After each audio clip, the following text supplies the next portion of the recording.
கல்வி வளர்ச்சி நாளாக கடந்த 2006ஆம் ஆண்டிலிருந்து நாம் கொண்டாடி வருகிறோம். தெருக்கள் தோறும் தொடக்கப்பள்ளி, ஊர்கள் தோறும் உயர்நிலைப்பள்ளி, நகரங்கள் தோறும் மேல்நிலைப்பள்ளி என்று கண்கண்ட இடமெல்லாம் கல்வி கூடங்களை கட்டி எழுப்பியவண்ணே. கண்ணில் கண்ணா கண்ணீர் வருது கரும வீரரே எங்கள் காமராசரே. கல்விக்கு கண் கொடுத்தவர் காமராஜர். கல்வி வளர்ச்சி நாளை கொண்டாடி கொண்டிருக்கிறோம். கேள்விக்குறியான நேரத்தில் அறிவொளியை ஏந்தி ஒவ்வொரு இல்லத்தின் வாசலிடர் காமராஜர். 1903ஆம் ஆண்டு ஜூலை மாதம் 15ஆம் தேதி விருதுநகரில் பிறந்தார். இவர் தந்தையார் குமாரசுவாமி நாடா, தாயார் சிவகாமி அம்மையார், தென்னாட்டு காந்தி என்று.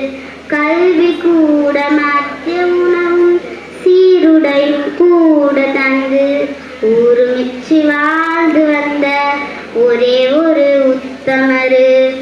காமராஜரின் பிறந்த நாளை குறிக்கும் வகையில் ஜூலை 15ஆம் தேதி கல்வி கண் திறந்தவர் என்று போற்றப்படும் காமராஜர் தமிழ்நாட்டின் முன்னாள் முதலமைச்சர் ஆவார்.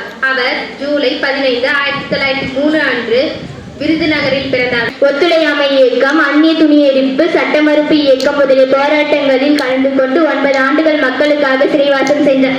அத்தகையான செல்வத்தை இலவசமாக கொடுத்த படிக்காத மேதை காமராஜரை பற்றி நான் இங்கு பேச வந்துள்ளேன்.